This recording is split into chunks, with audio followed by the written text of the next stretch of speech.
Supreme court के अंदर घटा वो उससे कुछ ज्यादा ही बड़ा था। ऐसे लगा जैसे उस सुप्रीम कोर्ट के अंदर भी कहीं ना कहीं श्री कृष्ण मौजूद थे। ऐसे लगा जैसे वहां सुप्रीम कोर्ट के अंदर भी भगवान मौजूद थे। ऐसे लगा जैसे चीफ जस्टिस ऑफ इंडिया के अंदर भगवान बोल रहे थे। जिन लोगों को लगता था बीजेपी हार नहीं सकती, भगवान ने दिखा दिया कि अगर चंडीगढ़ के मेयर का चुनाव हार सकती है तो बीजेपी देश का चुनाव भी हार सकती है।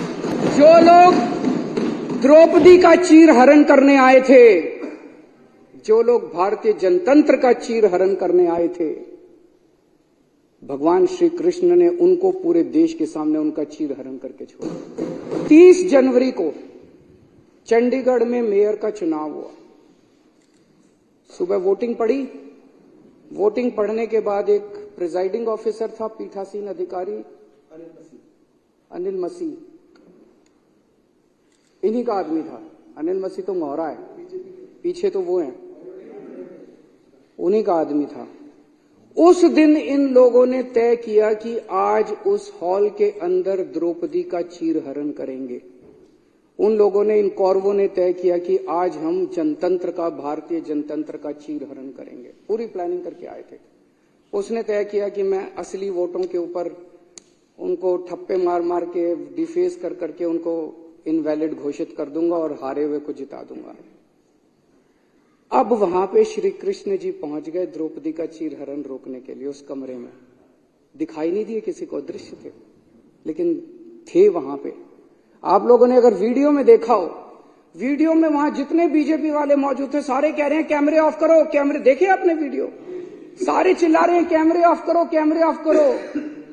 कैमरे ऑफ क्यों नहीं हुए? श्री कृष्ण जी वहां मौजूद थे, उन्होंने कैमरे ऑफ किए। इन्होंने पूरी कोशिश करी कैमरे ऑफ करने की। उस दिन कैमरे ऑफ नहीं हुए। ये कोई संयोग नहीं है, ये ऊपर वाले का इशारा है, ऊपर वाले का हस्तक्षेप। इतनी बड़ी दुनिया की सबसे बड़ी पार्टी जो पूरे दुनिया के अंदर, हम तो सबसे बड़ी पार्टी, सबसे बड़ी पार्टी को 5 मिनट के अंदर भगवान ने पूरे देश के सामने बेनकाब कर दिया। जो लोग द्रौपदी का चीर हरण करने आए थे, जो लोग भारतीय जनतंत्र का चीर हरण करने आए थे, भगवान श्री कृष्ण ने उनको पूरे देश के सामने उनका चीर हरण करके छोड़ा।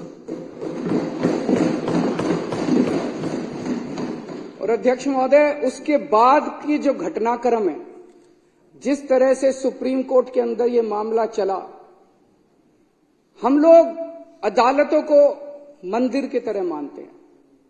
न्याय देना भगवान का काम है, न्याय भगवान देता है। इसलिए जज को भगवान का, जब जज अपनी कुर्सी पे बैठ के फैसले सुनाता है तो कहा जाता है कि एक तरह से भगवान फैसला सुना रहा है। लेकिन कल जो कुछ सुप्रीम कोर्ट के अंदर घटा वो उससे कुछ ज्यादा ही बड़ा था। ऐसे लगा जैसे उस सुप्रीम कोर्ट के अंदर भी कहीं ना कहीं श्री कृष्ण मौजूद थे। ऐसे लगा जैसे वहां सुप्रीम कोर्ट के अंदर भी भगवान मौजूद थे। ऐसे लगा जैसे चीफ जस्टिस ऑफ इंडिया के अंदर भगवान बोल रहे थे। ऐसे लगा जैसे चीफ जस्टिस ऑफ इंडिया के जुबान के ऊपर भगवान बैठे हुए थे, भगवान उनके जरिए बोल रहे थे। तो ये जो कल पूरा घटनाक्रम हुआ वो ये दिखाता है कि अब हम, सबसे पहले तो सुप्रीम कोर्ट का बहुत बहुत शुक्रिया, इस सदन के माध्यम से हम इस सदन के माध्यम से सुप्रीम कोर्ट का शुक्रिया अदा करना चाहते हैं, उस पूरी बेंच का शुक्रिया अदा करना चाहते हैं, खासकर चीफ जस्टिस ऑफ इंडिया का शुक्रिया अदा करना चाहते हैं, जिन्होंने इतने कठिन समय के अंदर हमारे देश को, जनतंत्र को बचाने का काम किया। आज पूरे देश के सामने भगवान ने बेनकाब करके एक साफ साफ मैसेज दे दिया। भगवान ने, बीजेपी चुनाव जीतती नहीं है, बीजेपी चुनाव चोरी करती है। पूरे देश के सामने सबने वीडियो देखा है, सबने किस तरह से सुप्रीम कोर्ट का आदेश सुना है, सबने पूरे पिछले 1 महीने के घटनाक्रम ने पूरे देश के सामने इस पार्टी का चीर हरण करके छोड़ दिया कि बीजेपी चुनाव जीतती नहीं है, बीजेपी चुनाव चोरी करती है। ये कोई संयोग नहीं है कि एक छोटा सा चुनाव, चंडीगढ़ के मेयर का चुनाव क्या होता है, कुछ भी नहीं होता। हमने तो ऐसे सोचा था उस दिन कि ऐसे ही हो जाएगा। हमें तो एक छोटे से चुनाव ने पूरे देश के अंदर सारे देश को हिला दिया। कुछ ना कुछ तो भगवान बताने की कोशिश कर रहे हैं, संदेश देने की कोशिश कर रहे हैं। तो भगवान का संदेश है, मैं आ गया हूं।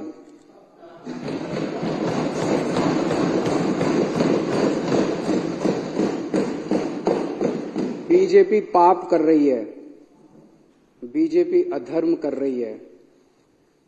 अब ये नहीं चलेगा। जिन लोगों को लगता था बीजेपी हार नहीं सकती, भगवान ने दिखा दिया कि अगर चंडीगढ़ के मेयर का चुनाव हार सकती है तो बीजेपी देश का चुनाव भी हार सकती है। भगवान ने पूरे देश को एक कॉन्फिडेंस देने की कोशिश करी है कि हिम्मत मत हारो, खड़े हो, तुम लोग एक बहुत बड़े देश के निवासी हो। भारत के लोग एक बहुत बड़ी संस्कृति, हमारा कल्चर 3000 4000 साल पुराना है। डर के मत बैठो, खड़े हो, आप अपना कर्म करो, तुम लोग अपना कर्म करो। कई लोगों को इस देश के अंदर लगता है कि अब तो ईवीएम में गड़बड़ी हो गई, वोट डाल के क्या फायदा है। भगवान कह रहा है बिल्कुल नहीं, वोट डालने जाओ, ईवीएम को मैं संभाल लूंगा। सारे जने वोट डालने जाओ, कोई बिना वोट के मत रहना। वोट डालने जाओ, आवाज उठाओ, प्रदर्शन करो, इनके खिलाफ खड़े हो, भगवान तुम्हारे साथ है।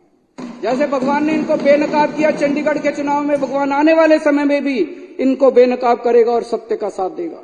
हताश होकर मत बैठो। ये धर्म और अधर्म की लड़ाई है, ये पाप और पुण्य की लड़ाई है। अब आप लोगों को तय करना है कि आप धर्म के साथ हो कि आप अधर्म के साथ हो, आप पाप के साथ हो कि आप पुण्य के साथ हो। जब पांडवों को वनवास जाना पड़ा तो एक बार तो लगा कि अधर्म जीत गया। जब भगवान राम को वनवास जाना पड़ा एक बार तो लगा कि अधर्म जीत गया। जब दुर्योधन का राज्य आया, जब कंस का राज्य आया, जब रावण की अति हुई तो एक बार तो लगा कि अधर्म जीत गया, लेकिन अंत में तो धर्म जीता। आज भी जब चारों तरफ बीजेपी का अधर्म फैला हुआ है तो एक बार लगता है कि अधर्म जीत गया। ऐसे लगता है ना कई बार, ये तो हार ही नहीं रहे जी, ये तो एक बार लगता है धर्म जीत गया, लेकिन धर्म जीतेगा, अंत में धर्म जीतेगा। जो जो धर्म के साथ हैं, जो जो देशभक्त हैं, जो जो पुण्य के साथ हैं, जो जो लोग भगवान राम के भक्त हैं, जो जो शिव जी के भक्त हैं, जो जो हनुमान जी के भक्त हैं, जो जो श्री कृष्ण के भक्त हैं, वो देश के साथ हैं और बीजेपी के खिलाफ हैं।